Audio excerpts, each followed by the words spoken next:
Hello everyone, this is Deepak Singhal. Welcome you all to the platform of Edu Preparator. तो दोस्तों, ये third video होने वाली है जनवरी मंथ की, जहां पर हम 15th ऑफ जनवरी से 23rd ऑफ जनवरी 2025 के इंपॉर्टेंट करंट करने वाले हैं कवर। अभी भी सोच रहे हैं कि किस प्लेटफॉर्म को ज्वाइन कीजिएगा सीयूटी 2025 के लिए, तो देरी मत कीजिए। आई नो आप ऑलरेडी बहुत ज्यादा प्रेशर में हैं because of your board exams. तो प्लीज जो भी डिसीजन लेना है जल्दी लीजिए। बहुत सारे mock test series free of cost आप लोगों को हमारे प्लेटफॉर्म पर मिलेगा एंड व्हाट नॉट। आपको बस फ्री में रजिस्टर करना है अपने आप को, और बहुत सारी फ्री मटेरियल भी आप एक्सेस कर पाएंगे हमारे प्लेटफॉर्म पर। तो विदाउट वेस्टिंग मच टाइम, आइए स्टार्ट करते हैं हमारी इस वीडियो को। थ्रू आउट द एंड देखिएगा, बहुत इंपॉर्टेंट करंट आप लोगों को यहाँ पर मिलेगा। इससे बाहर पेपर जा ही नहीं सकता है, क्योंकि ऑलमोस्ट सब कुछ उठा के ले आए हैं। एक एक करके सारे क्वेश्चंस आप लोगों के सामने में लेके आऊंगा। जो भी करंट का क्वेश्चन बनेगा, ऑलमोस्ट अगर हम सब कुछ ही पढ़ लेंगे तो उसमें से कुछ तो जरूर आ गया। आइए शुरू करते हैं। सबसे पहले यहाँ पर ये बोल रहा है कि एक रिपोर्ट आई है ग्लोबल डेटा। ग्लोबल डेटा की तरफ से एक रिपोर्ट आई है। तो ग्लोबल डेटा एक संस्था का नाम है। ठीक है जी, तो ये रिपोर्ट है। और दुनिया के टॉप 25 बैंक्स की रिपोर्ट आई है कि कौन कौन से टॉप 25 बैंक्स है दुनिया में। क्वार्टर 4 की रिपोर्ट है ये। क्वार्टर 4 2024। और सबसे इंपॉर्टेंट चीज, मार्केट कैपिटलाइजेशन के हिसाब से दुनिया के 25 टॉप के बैंक्स। मार्केट कैप का मतलब होता है कि आज के डेट में आपके बैंक की क्या वैल्यू है, आपके बैंक के टोटल एसेट्स मिलाकर प्लस आपके बैंक के आज के शेयर मार्केट में प्राइस क्या है, उसके हिसाब से आपके बैंक की क्या वैल्यू है। तो इंडिया के 3 बैंक जो है वो दुनिया के टॉप 25 बैंक्स में आए हैं, तो हमारे लिए बहुत खुश होने की बात है ये। एक एचडीएफसी बैंक है जो दुनिया के 13th नंबर पर आता है इन टर्म्स ऑफ मार्केट कैप।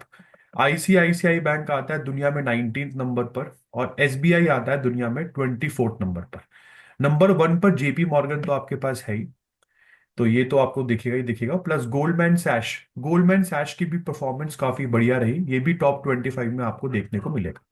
इसके बाद ये न्यूज आप लोगों ने बहुत से इंस्टाग्राम पर फ्लोट होती हुई देखी होगी। रशियन गवर्नमेंट की एक कंपनी है रोसातोम।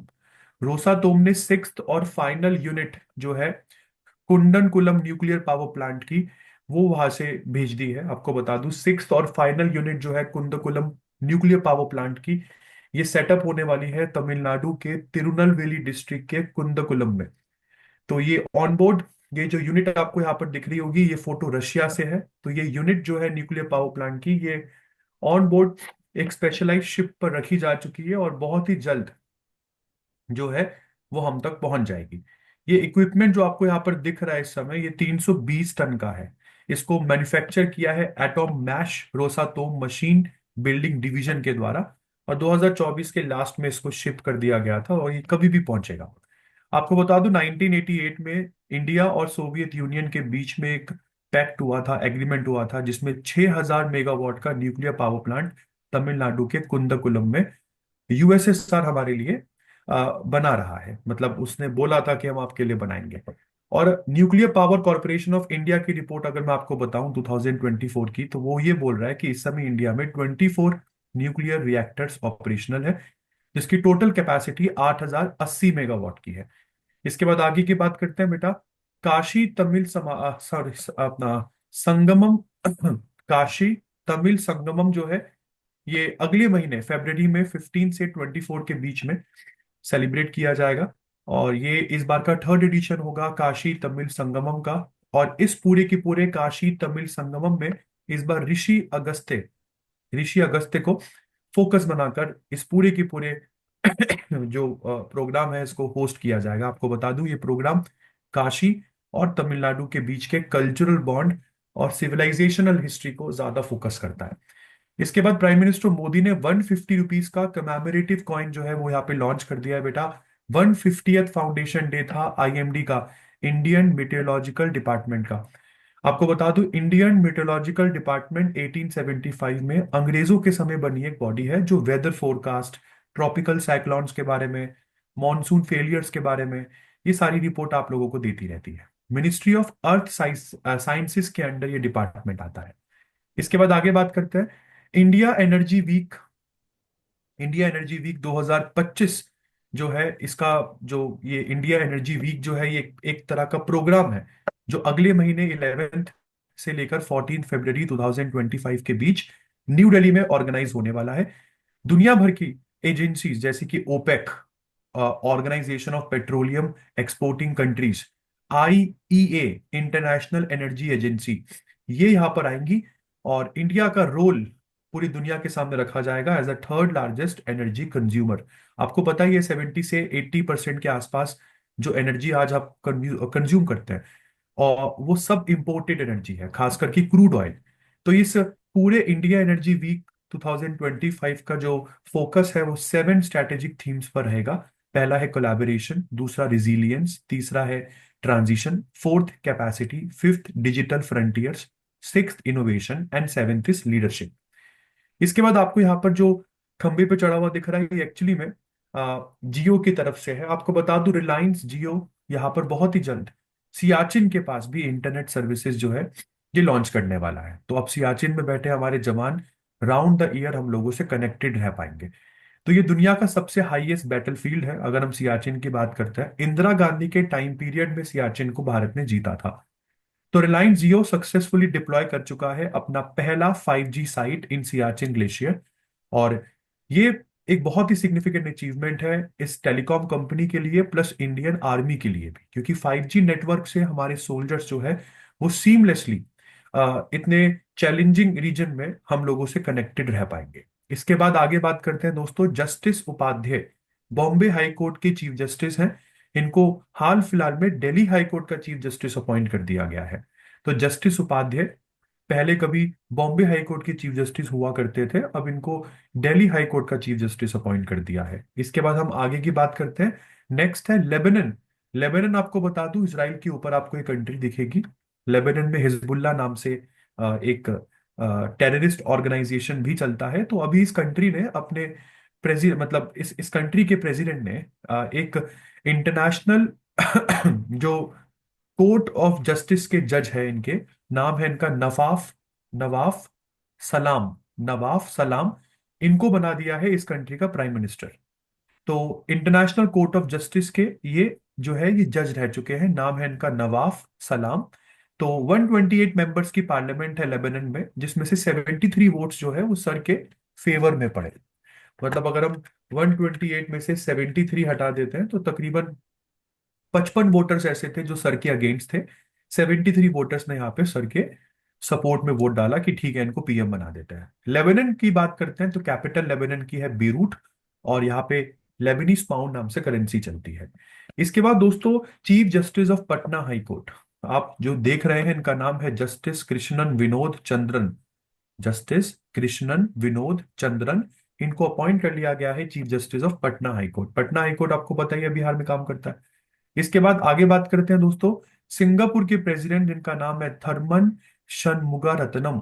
थर्मन शनमुगारत्नम, इन्होंने अभी ऑनरी सिटीजन अवार्ड दिया है। किसको दिया है ऑनरी सिटीजन अवार्ड? इन्होंने तरुण दास जी को दिया है, और यह अवार्ड न्यू दिल्ली में दिया गया है। तो सिंगापुर के राष्ट्रपति थर्मन शनमुगारत्नम जी ने ऑनरी सिटीजन का अवार्ड तरुण दास को दिया है न्यू दिल्ली में। क्यों दिया है तो आपको बता दूं, ये इसलिए दिया गया है, मिस्टर तरुण दास ने इंडिया और सिंगापुर के टाइज को स्ट्रॉन्ग करने के लिए बहुत समय बिताया है और काफी काम किया है। ऑनरी सिटीजन अवार्ड एक हाईएस्ट रिकॉग्निशन है जो सिंगापुर की सरकार किसी नॉन सिटीजन को दे सकती है। तो ऑनरी सिटीजन अवार्ड एक हाईएस्ट अवार्ड है जो सिंगापुर की गवर्नमेंट किसी नॉन सिंगापुरी को देती है। तो नॉन सिंगापुरियन को मिलने वाला ये सिंगापुर की तरफ से हाईएस्ट ऑनर है।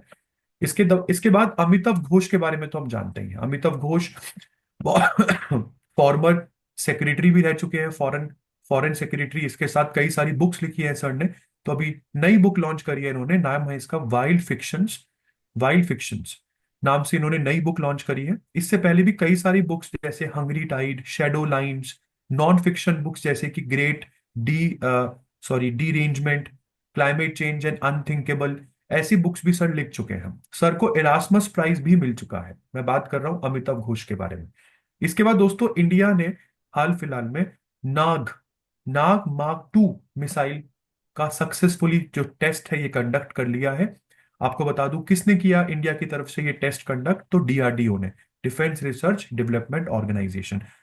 नाग मार्क 2 एक third generation fire and forget anti tank guided missile है। तो मतलब टैंक्स को फोड़ने के लिए मिसाइल बहुत काम की है। तो यहाँ पर एक वर्ड लिखा हुआ है, फायर एंड फॉरगेट। इसका मतलब क्या होता है? इस मिसाइल को लॉन्च करने से पहले ना आपको किस टैंक पर यह मिसाइल चलानी है, वो टैंक आप लोग लॉक कर देंगे। मतलब आप जनरली कैमरे में वो टैंक जो है उसकी पोजीशन आप लॉक कर देंगे कि इस टैंक के ऊपर ये मिसाइल फटे। उसके बाद जैसा मर्जी टेरेन हो, जो जो भी बैटल ग्राउंड सिनेरियोज हो, ये मिसाइल उस टैंक पर लगेगी ही लगेगी, उस टैंक को फोड़ेगी ही फोड़ेगी। तो फायर एंड फॉरगेट का मतलब ये है कि एक बार आपने टारगेट को लॉक कर दिया, उसके बाद भूल जाइए, ये मिसाइल अपने टारगेट को हिट करेगी करेगी। ये मिसाइल दोस्तों 230 मीटर पर सेकंड की स्पीड से आगे बढ़ती है, 4 किलोमीटर दूर किसी भी टारगेट को डिस्ट्रॉय कर सकती है 17-18 सेकंड में ही बस। 4 किलोमीटर दूर किसी भी टारगेट को 17-18 सेकंड्स में ये डिस्ट्रॉय कर सकती है, जबकि इस मिसाइल की रेंज 7 से 10 किलोमीटर बताई जा रही है और मिनिमम रेंज 500 मीटर है। तो अगर कोई टैंक 200 मीटर पे खड़ा है, ऑफ कोर्स उसके लिए किसी काम की नहीं है। ये मिनिमम रेंज इस मिसाइल की 500 मीटर रखी गई है। इसके बाद बात करते हैं नासा। नासा ने एक रॉकेट जो है ये अपने एस्ट्रोनॉट जॉन ग्लेन के नाम पर, एक जॉन ग्लेन नासा का एस्ट्रोनॉट होता था, तो उसके नाम पर नासा ने एक रॉकेट रखा है, जिस रॉकेट का नाम है न्यू ग्लेन रॉकेट। ये नासा का हैवी लिफ्ट लॉन्च व्हीकल है, जिसको पूर्व नासा के एस्ट्रोनॉट जॉन ग्लेन के नाम पे रखा गया है। जॉन ग्लेन थे कौन? तो ये पहले अमेरिकन थे जिन्होंने 1962 में अर्थ का चक्कर काटा था। इसके बाद इंडियन आर्मी डे दोस्तों हम लोगों ने सेलिब्रेट किया जनवरी 15 को। जनवरी 15 क्यों भाई? तो आपको बता दूं, जो जनरल करियप्पा है उनकी रिकॉग्निशन में जनवरी 15 को इंडियन आर्मी डे सेलिब्रेट होता है, जो बाद में फील्ड मार्शल भी बने। इसके बाद आगे बात करते हैं दोस्तों। इंडिया में 16 जनवरी को नेशनल स्टार्टअप डे सेलिब्रेट किया गया, नेशनल स्टार्टअप डे। और ये इसी साल से किया गया है, इससे पहले कभी हमने कोई स्टार्टअप डे सेलिब्रेट नहीं किया है। स्टार्टअप इकोसिस्टम में इंडिया आजकल दुनिया के 3rd नंबर पर आता है। तो we are the third in the world in terms of startup ecosystem. इसके बाद आगे बात करते हैं दोस्तों, ब्राजील। ब्राजील ने अनाउंस कर दिया है कि इंडोनेशिया, आपको ये इंडोनेशिया के राष्ट्रपति दिख रहे होंगे, क्यों? क्योंकि 26 जनवरी में यही चीफ गेस्ट है हमारे। नाम है इनका प्रोबोवो सुबाइंतो। तो इंडोनेशिया ने अनाउंस कर दिया, ब्राजील ने अनाउंस कर दिया है कि इंडोनेशिया जो है ये ब्रिक्स का नया मेंबर हो गया है। तो ब्रिक्स का फुल टाइम मेंबर बना लिया है इंडोनेशिया को। और इसके साथ ब्रिक्स में अब टोटल मिला के 10 कंट्रीज हो गई हैं। 2009 में ये संगठन बना था, उस समय ये ब्रिक हुआ करता था, only brick, Brazil, Russia, India, China. 2010 में साउथ अफ्रीका को भी इसमें ऐड कर लिया, फिर ये ब्रिक्स हो गया। उसके बाद ब्रिक्स का एक्सपेंशन हम लोगों ने पिछले साल भी देखा, और इस बार आपने इंडोनेशिया को भी ऐड कर लिया। पिछले साल जो ब्रिक्स की समिट हुई थी, ये भी बता दूं 16 समिट हुई थी, और वो रशिया के कजान में हुई थी। इस बार ब्रिक्स की 17 समिट जो है वो ब्राजील के रियो डी जेनेरियो में जुलाई में होने वाली है। तो उससे पहले एक बड़ी खबर कि इंडोनेशिया बन गया है ब्राजील का फुल टाइम मेंबर। इसके बाद ये तो सब जानते ही होंगे, 8th पे कमीशन को कैबिनेट ने मंजूरी दे दी है। और अब जितने भी सेंट्रल गवर्नमेंट के एम्प्लॉयज हैं और पेंशनर्स हैं, उनकी सैलरी और पेंशन बढ़ने वाली है। आपको बता दूं, पे कमीशन हर 10 साल में एक बार आती है। तो 7th पे कमीशन 2016 में आई थी, और जब से भारत आजाद हुआ है तब से लेकर अभी तक 7 पे कमीशन आ चुकी हैं। तो 2026 में 7 पे कमीशन का जो टाइम पीरियड है वो खत्म हो जाएगा। तो काफी एम्बिग्यूटी थी यहाँ पर, काफी एम्बिगस सिचुएशन थी कि क्या 8th पे कमीशन आएगी या नहीं आएगी। तो ये डिसीजन फाइनली अप्रूव कर दिया गया है, 8th पे कमीशन तो दोस्तों आएगी। इसको कॉन्स्टिट्यूट कर दिया गया है, और हो सकता है कि इस साल के अंत तक या कुछ महीनों में, या हो सकता है अगले साल जनवरी तक 8th पे कमीशन अपनी रिपोर्ट दे दे। और उसको लागू करने के बाद ये बताया जा रहा है कि 186% से लेकर 200% तक सेंट्रल गवर्नमेंट सर्वेंट्स की सैलरी बढ़ने वाली है। तो इस पूरे की पूरे पे कमीशन में सेंट्रल गवर्नमेंट एम्प्लॉयज को ऐड किया जाएगा। उन सेंट्रल गवर्नमेंट एम्प्लॉयज की बात हो रही है जिनकी salary consolidated fund of India से जाती है। केवल उन सेंट्रल गवर्नमेंट एम्प्लॉयज की सैलरी यहां पर बढ़ने वाली है। इसके बाद आगे बात करते हैं दोस्तों, यहां पर एक प्रोग्राम शुरू किया गया है, प्लान है। प्लान का नाम है भारत रणभूमि दर्शन। जैसे कि तुम्हें समझ में भी आ रहा होगा, इंडिया की बैटल ग्राउंड। भाई इंडिया की बैटल ग्राउंड को लोगों के लिए, विजिटर्स के लिए ओपन कर दिया गया है। वो बैटल ग्राउंड जहां पर हम लोगों ने हिस्टोरिक बैटल्स लड़ी, ताकि लोग वहां पर जाए और देखे कि इंडिया कितना महान है, हमने कितनी महान बैटल्स लड़ी है, जैसे कि किबिथू, बुमला पास अरुणाचल प्रदेश में, रेजांगला, पोंगोंग सो इन पैंगोंग सो लद्दाख में, डोकलाम साइट जो 2017 में काफी कॉन्फ्लिक्ट में रही, ऐसी जगहों को विजिटर्स के लिए ओपन कर दिया गया है। इसमें इंडिया चाइना वॉर 1962 की साइट्स भी आप लोगों के लिए है। तो गवर्नमेंट ने नया प्रोग्राम शुरू किया है, भारत रणभूमि दर्शन, और इस भारत रणभूमि दर्शन के साथ इसी नाम से एक एप्लीकेशन भी स्टार्ट करी है, भारत रणभूमि दर्शन एप्लीकेशन। वैसे प्रोग्राम किसका पार्ट है, तो एक बड़ा प्रोग्राम है बैटल टूरिज्म। तो बैटल टूरिज्म का पार्ट है ये भारत रणभूमि दर्शन। इसके बाद आगे बात करते हैं, इसमें आर्मी जो है वो अब एक्सप्लोर कर रही है कि क्या लिपू लेखला, सियाचिन, कारगिल, गलवान वैली, ऐसी सिग्निफिकेंट बैटल फील्ड्स को भी क्या लोगों को दिखाया जा सकता है। मतलब एक्सप्लोर कर रही है अभी पॉसिबिलिटी, अभी मैंने ये नहीं बोला कि हाँ अभी ओपन है, ये ओपन नहीं है, हम एक्सप्लोर कर रहे हैं पॉसिबिलिटीज को। ठीक है, तो ये प्लेटफॉर्म जो है ये virtual tour, historical narratives, interactive content, ये सारी चीजें विजिटर्स को यहाँ पर देगा। एक नई वेबसाइट है भारत रणभूमि दर्शन .com, ये भी मिनिस्ट्री ऑफ टूरिज्म के साथ मिलकर लॉन्च हो चुकी है। इसके बाद जनरल वीके सिंह गाजियाबाद के हैं, कई सालों तक मंत्री भी रहे। अब इनको हाल फिलहाल में मिजोरम का गवर्नर चुन लिया गया है। तो हरी बाबू इससे पहले मिजोरम के गवर्नर होते थे, अब नए गवर्नर मिजोरम के वीके सिंह है। इसके बाद इंडियन आर्मी ने हाल फिलहाल में 16 जनवरी से लेके 19 जनवरी के बीच में एक्सरसाइज डेविल स्ट्राइक कंडक्ट करी है। एक्सरसाइज डेविल स्ट्राइक, आपको बता दूं डेविल स्ट्राइक हमने किसी देश के साथ कंडक्ट नहीं करी है। इस डेविल स्ट्राइक एक्सरसाइज में हम Indian Army plus Indian Air Force, इन दोनों की एक्सरसाइज थी ये। इसके बाद आगे बात करते हैं, ICC men's player of the month for December 2024 का रिजल्ट अनाउंस हो गया है, और ICC men's player of the month for December 2024 का अवार्ड चला गया है जसप्रीत बुमराह जी को। इसके बाद आगे बात करते हैं दोस्तों, इंडिया ने नेशनल ब्रॉडबैंड मिशन 2.0 और इसी के साथ एक एप्लीकेशन संचार साथी के नाम से एप्लीकेशन भी लॉन्च कर दी है। ये दोनों प्लेटफॉर्म लॉन्च किसने करे हैं, डीओटी डीओटी मतलब डिपार्टमेंट ऑफ टेलीकम्युनिकेशन।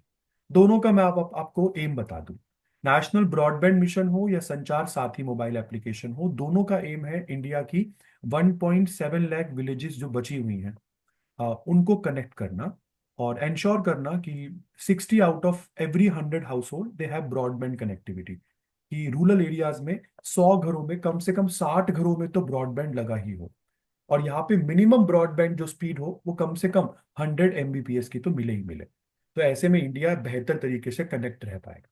डीओटी के द्वारा इन दोनों प्लेटफॉर्म्स को लॉन्च करने के लिए आपको ज्योतिरादित्य सिंधिया यहाँ पर बीच में दिख रहे होंगे।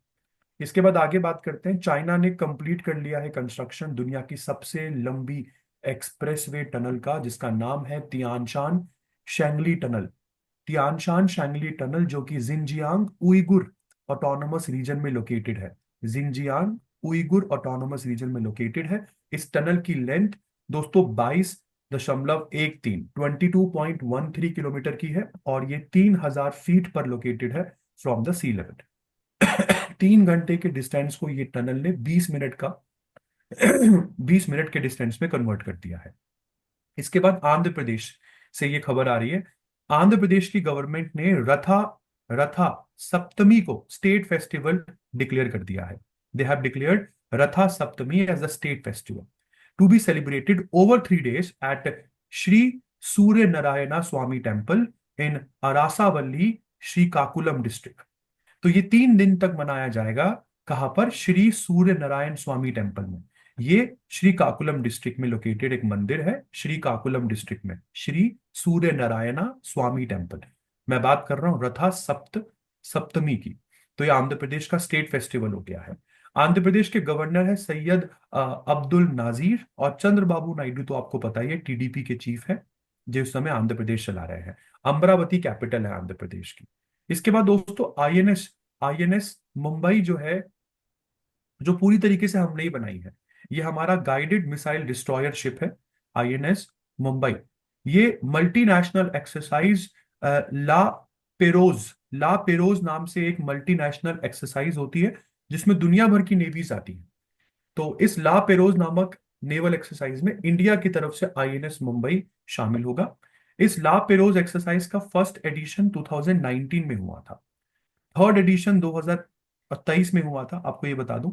और थर्ड एडिशन जो हुआ था वो इंडियन ओशन में कंडक्ट किया गया था। इस बार फोर्थ एडिशन हो रहा है। नाम है एक्सरसाइज का ला पेरोज। इंडिया की तरफ से जा रहा है आईएनएस मुंबई।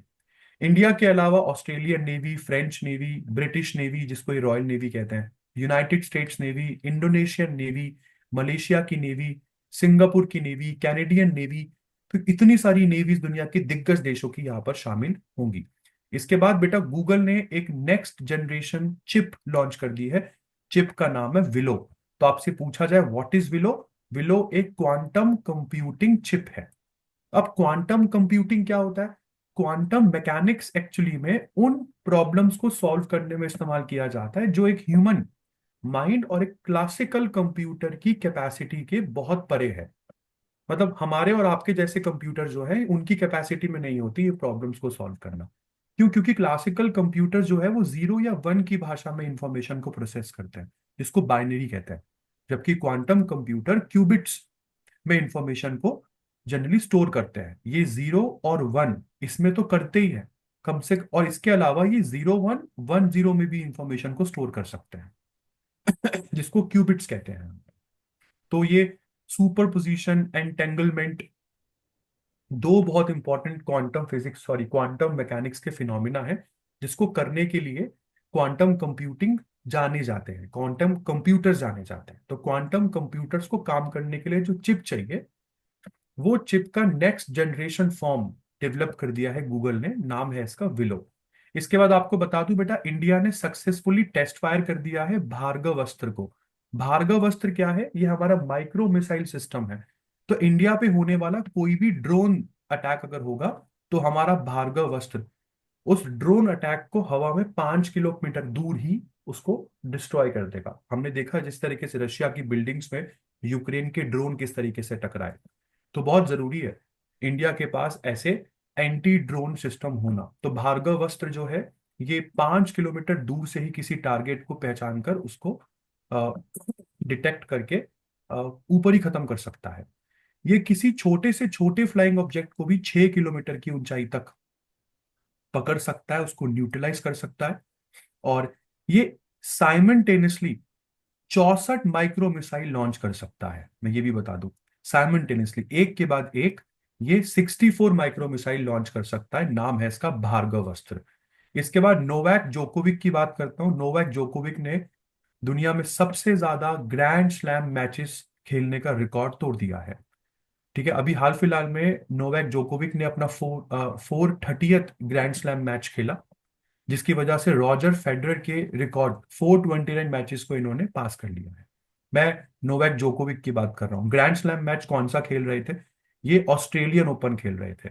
लॉन टेनिस में 4 मैचेस ही ग्रैंड स्लैम मैचेस की कैटेगरी में आते हैं। यूएस ओपन आता है, फ्रेंच ओपन आता है, यूके ओपन आता है और ऑस्ट्रेलियन ओपन आता है। यूके ओपन को दोस्तों आप विंबलडन कप भी कहते हैं।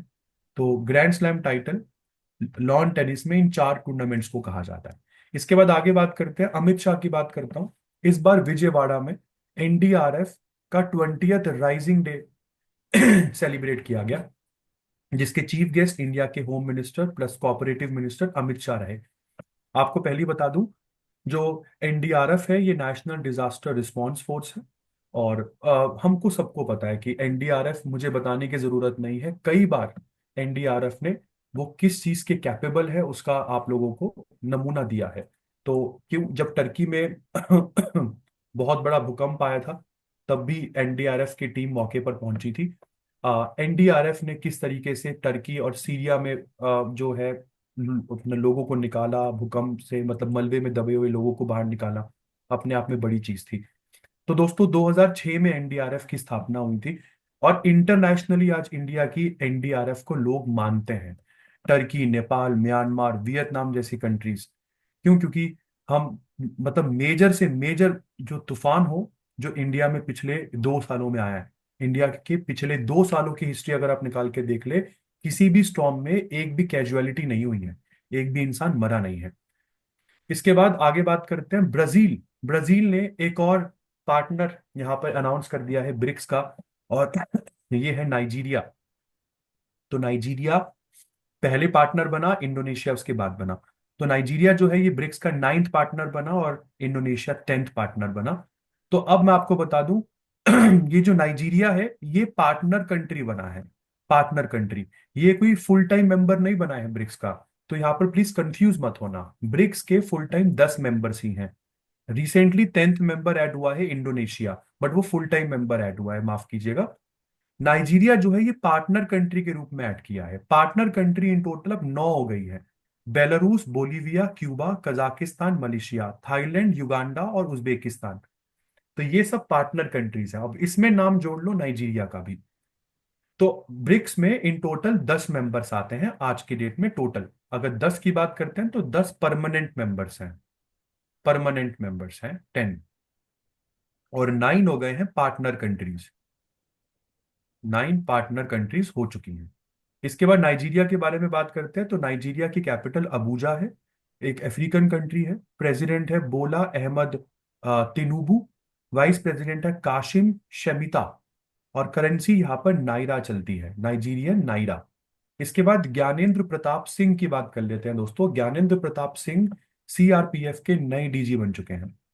सीआरपीएफ की नई डीजी, ये खबर 18 जनवरी को सबको बताई गई। 1991 बैच के आईपीएस ऑफिसर है, असम मेघालय काडर से। नाम क्या है इनका? ज्ञानेंद्र प्रताप सिंह। सीआरपीएफ का हेडक्वार्टर न्यू दिल्ली में है।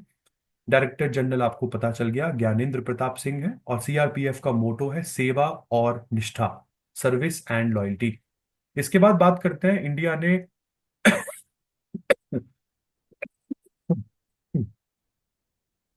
खो खो वर्ल्ड कप के इनॉग्रल इवेंट में कमाल करके दिखा दिया।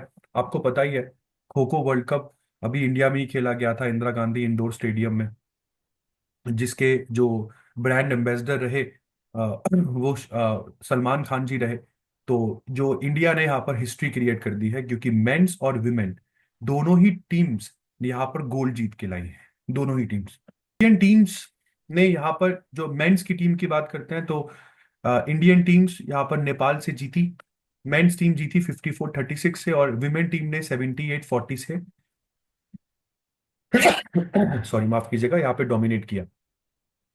तो खो खो वर्ल्ड कप का नेक्स्ट एडिशन जो है वो अब इंग्लैंड में होने वाला है 2027 में। मतलब 2 साल के बाद आप इंग्लैंड में इसका खो खो वर्ल्ड कप का सेकेंड एडिशन देखेंगे। इसके बाद आगे बात करते हैं त्रिपुरा, मणिपुर, मेघालय। इन तीनों ही स्टेट्स का फाउंडेशन डे 21 जनवरी को सेलिब्रेट हुआ। बिल्कुल, दो प्रिंसली स्टेट्स थे इससे पहले, मणिपुर और त्रिपुरा। ये 1949 में इंडिया में यूनाइट हो गए थे। उसके बाद इनको यूनियन टेरिटरी का टैग दे दिया गया था 1972 में। मेघालय और त्रिपुरा को भी फुल सोवेरेनिटी यहाँ पर दी जाती है। जैसे 1986 में मीजो अकॉर्ड पर साइन हुआ, और मिजोरम इंडिया का सोवरेन स्टेट बन जाता है 1987 में। बट इससे पहले ये सब नेफा में थे। अगर नेफा की बात करते हैं तो ये नॉर्थ ईस्टर्न फ्रंटियर एक तरीके से आप लोगों का एरिया हो गया। तो अरुणाचल प्रदेश का ओरिजिनल नाम पहले का नेफा था। नेफा को भी 1987 में स्टेटहुड मिला था। बट अगर हम 21 जनवरी की बात करते हैं तो 3 स्टेट्स यहाँ पे सोवरेन स्टेट्स के रूप में अपनाए गए, त्रिपुरा, मणिपुर और मेघालय। तो इन तीनों के फाउंडेशन डे सेलिब्रेट हुए। इसके बाद अरुणाचल प्रदेश के चीफ मिनिस्टर दोस्तों, नाम है इनका पेमा खांडू जी। आपको यहाँ पे दिख रहे होंगे। तो पेमा खांडू जी ने अभी हाल फिलहाल में इनॉग्रेट किया है आंगसू पास।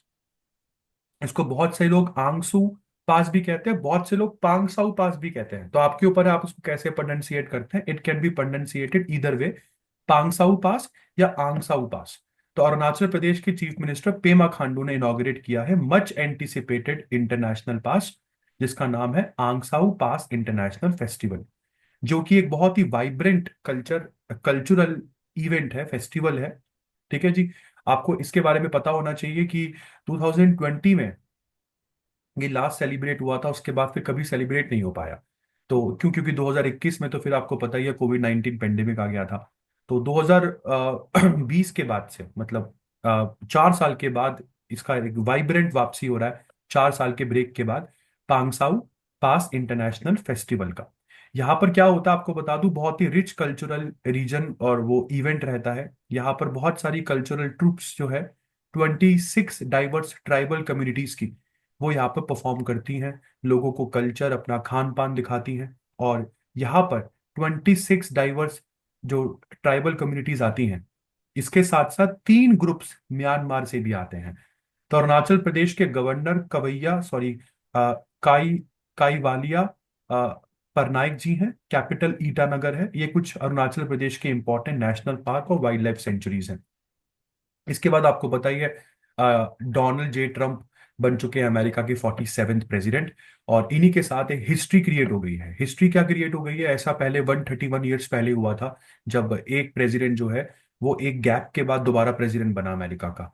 क्योंकि सर इससे पहले 45th प्रेसिडेंट भी रह चुके हैं, तो अब इनका सेकेंड टेन्योर शुरू हो गया है। और इसी के साथ एक रिकॉर्ड मतलब और बना, एक हिस्ट्री मैं बोलूंगा और बनी, क्योंकि ये जेडी वेंस है। जेडी वेंस अमेरिका के वाइस प्रेसिडेंट है। इनकी शादी एक इंडियन से हुई है, नाम है इनका ऊषा वैंस। तो अमेरिका के प्रेसिडेंट की वाइफ फर्स्ट लेडी कहलाती है, फर्स्ट लेडी। और वाइस प्रेसिडेंट की जो वाइफ होती है उसको सेकंड लेडी कहते हैं। तो पहली बार कोई Indian American Hindu lady America की सेकंड लेडी बनी है, पहली बार। तो इनके हस्बैंड जेडी वांस जो है, ये अमेरिका के उपराष्ट्रपति बने। यहाँ पर आप शपथ ग्रहण समारोह देख ही रहे होंगे। इसके बाद आगे बात करते हैं प्रलय। इस बार हो सकता है हमारे 26 जनवरी के रिपब्लिक डे परेड में हम लोग प्रलय, हमारे एक बहुत ही टैक्टिकल क्वासी बैलिस्टिक मिसाइल को दुनिया के सामने दिखाए। ये इसका डेब्यू होने वाला है रिपब्लिक डे परेड में, 26 जनवरी 2025 के रिपब्लिक डे परेड में, जिसमें चीफ गेस्ट के रूप में प्रोबोवो सुबाइंतो आ रहे हैं। आपको बता दूं ये अभी तक अनक्लियर है कि ये मिसाइल वही मिसाइल है जो 2022 में अपने ट्रायल्स पूरे कर चुकी थी। तो प्रलय मिसाइल जो भी है, ये इंडियन आर्मी के पावर प्रोजेक्शन का एक पार्ट है। और ये अपने लॉन्चर के साथ में इस मिसाइल को डिस्प्ले किया जाएगा। प्रलय मिसाइल के बारे में आपको बता दूं, ये शॉर्ट रेंज के लिए यूज होती है और ये surface to surface ballistic missile है, मतलब एसआरबीएम मिसाइल है। 150 से 500 किलोमीटर की इसकी मारक क्षमता है। 350 से 700 केजी का ये वजन लेकर उड़ सकती है, वॉरहेड लेकर उड़ सकती है। उसके बाद जैनिक जैनिक सिनर और ईगा स्वाइटेक, इन दोनों को चुन लिया गया है आईटीएफ के 2024 वर्ल्ड चैंपियंस अवार्ड के लिए। इंटरनेशनल टेनिस फेडरेशन के वर्ल्ड चैंपियंस अवार्ड के लिए दोनों को चुन लिया गया है, Jannik Sinner and Eega Swiatek. इसके बाद दोस्तों पंकज मिश्रा की बुक, नई बुक आई है, द वर्ल्ड आफ्टर गाजा। बहुत इंपॉर्टेंट बुक है और काफी क्रिटिकली एक्सप्लोर किया है सर ने गाजा और इसराइल के बीच में चलने वाली इस वॉर को। हालांकि अब तो ये वॉर बंद हो गई है क्योंकि सीज फायर डिक्लेयर हो गया है। इस बुक को पब्लिश किया है जगरनॉट बुक्स ने। तो जगरनॉट बुक्स पब्लिशर है, ऑथर है पंकज मिश्रा। बुक का नाम है द वर्ल्ड आफ्टर गाजा। इसके बाद बेटी बचाओ बेटी पढ़ाओ की 10th एनिवर्सरी हाल फिलहाल में दोस्तों पूरी हुई। डेकेड लॉन्ग प्रोग्राम है, जिसमें हमने बच्चियों को एम्पावर, उनको एजुकेट, उनको प्रोटेक्ट करने की मुहिम छेड़ी है भारत में, बेटी बचाओ बेटी पढ़ाओ। ठीक है जी। इसके साथ साथ हमने इंडिया जब G20 का प्रेसिडेंट था तब भी हम लोगों ने विमेन डेवलपमेंट को, मतलब हमने दुनिया भर को बताया कि we need to shift from women development to women led development. मतलब महिलाओं के विकास से महिलाओं के द्वारा विकास हो, ये चीज करने की जरूरत है। महिलाओं का विकास नहीं, महिलाओं के द्वारा विकास हो, कुछ ऐसा करो। इसके बाद आगे बात करते हैं, डोनाल्ड जे ट्रम्प बन चुके हैं अमेरिका के 47 प्रेसिडेंट। इनका पहला टर्म 2017 से 21 का था, अब इनका सेकंड टेन्योर है। ये अमेरिकन प्रेसिडेंट 78 ईयर ओल्ड है, रिपब्लिकन पार्टी के हैं। और जैसे कि मैंने बताया, इन्होंने 131 ईयर ओल्ड अमेरिकन हिस्ट्री का रिकॉर्ड तोड़ दिया है। इसके बाद DRDL, बेटा हमारे लिए बहुत ही इंपॉर्टेंट न्यूज है। ये defence research and development laboratories ने डेवलप कर लिया है स्क्रैमजेट इंजन को। स्क्रैमजेट इंजन जिसको हम सुपरसोनिक कंबशन रामजेट इंजन कहते हैं। आपको बता दूं स्क्रैमजेट इंजन कितना इंपॉर्टेंट है। तो इस इंजन की टेक्नोलॉजी हम हाइपरसोनिक टेक्नोलॉजी में यूज करते हैं। हाइपरसोनिक टेक्नोलॉजी, तो मतलब जितनी भी हाइपरसोनिक मिसाइल्स हैं वो स्क्रैमजेट टेक्नोलॉजी पर चलती हैं। वो हम लोगों ने टेस्ट कर ली है। कितने सेकंड्स तक टेस्ट करी, 120 सेकंड का ट्रायल था ये, जो पूरा सक्सेसफुली हम लोगों ने पूरा किया। तो कितना जरूरी है हाइपरसोनिक मिसाइल। तो दुनिया के कई सारे देश लगे पड़े हैं, जैसे अमेरिका, रशिया, इंडिया, चाइना, ये एक्टिवली परस्यू कर रहे हैं इस टेक्नोलॉजी को। हाइपरसोनिक मिसाइल्स मार्क 3 से भी ज्यादा स्पीड से उड़ सकती है। मार्क 3 से ज्यादा मतलब 5,400 किलोमीटर प्रति घंटे की रफ्तार से हाइपरसोनिक मिसाइल्स उड़ सकती हैं। तो इतनी रफ्तार बहुत होती है किसी भी कंट्री के एयर डिफेंस सिस्टम की धज्जियां उड़ाने के लिए। मतलब आपके एयर डिफेंस सिस्टम में पकड़ ही नहीं पाएंगे आप इस मिसाइल को। तो डीआरडीओ की स्टेब्लिशमेंट दोस्तों 1958 में हुई, न्यू दिल्ली इंडिया में इसका हेडक्वार्टर है। डॉक्टर समीर वी कामत इस समय इसके चेयरमैन है। और मैं बात कर रहा हूँ स्क्रैमजेट टेक्नोलॉजी की, जो हाइपरसोनिक टेक्नोलॉजी में यूज होने वाली टेक्नोलॉजी है। इसके बाद मिनिस्ट्री ऑफ डिफेंस ने 1561 करोड़ का कॉन्ट्रैक्ट साइन कर लिया है। किसके साथ, ये भी बता दूं, हैवी व्हीकल फैक्ट्री के साथ। Heavy vehicles factory Indian army को बनाकर देंगी 47 T72 BLT। T72 BLT का मतलब क्या है? BLT का मतलब है ब्रिज लेइंग टैंक्स। ये टैंक्स देख रहे हो, ये ब्रिज लेइंग टैंक्स होते हैं। ऐसे 47 टैंक्स हमको मिलने वाले हैं। तो आपको बता दूं, ये टैंक अपने साथ 20 मीटर का बड़ा सा स्टील ब्रिज लेके चलता है। अगर छोटे से समय में कहीं पर अगर टेम्परेरी ब्रिज बनाना हो तो ये टैंक वहां पर ब्रिज बनाने का एक बहुत इंपॉर्टेंट जो रोल है वो अदा करता है। अपने आप में ही बहुत अद्भुत है ये टैंक।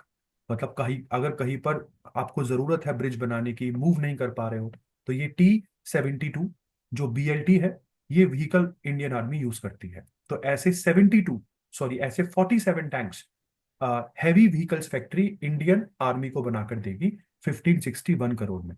इसके बाद दोस्तों हाल फिलहाल में दुनिया के अमीर लोगों की लिस्ट आई, फोर्ब्स ने मतलब तो दुनिया के बिलियनियर्स की लिस्ट जारी करी। और आपको ये भी बता दूं, दुनिया के टॉप 10 बिलियनियर्स में एक भी इंडियन नहीं है।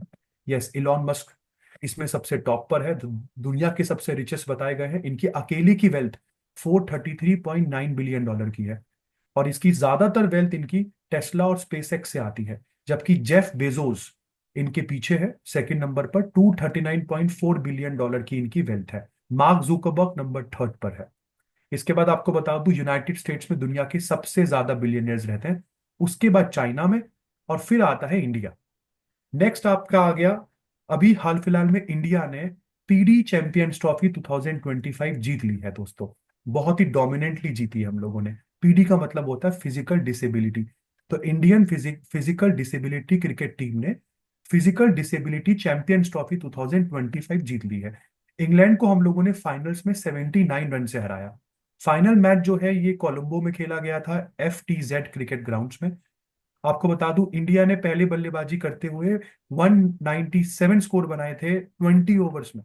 और इंग्लैंड की टीम को हमने पूरा वाइट वॉश कर दिया और 79 रन से हम लोग ये मैच जीत गए। इसके बाद दोस्तों आज का आखिरी करंट, दैट इज 23 जनवरी को हम लोग सेलिब्रेट करते हैं नेताजी सुभाष चंद्र बोस जयंती। आपको ये बता दूं, नेताजी सुभाष चंद्र बोस का जन्म 1897 में इसी दिन हुआ था, उड़ीसा में, उड़ीसा के कटक में।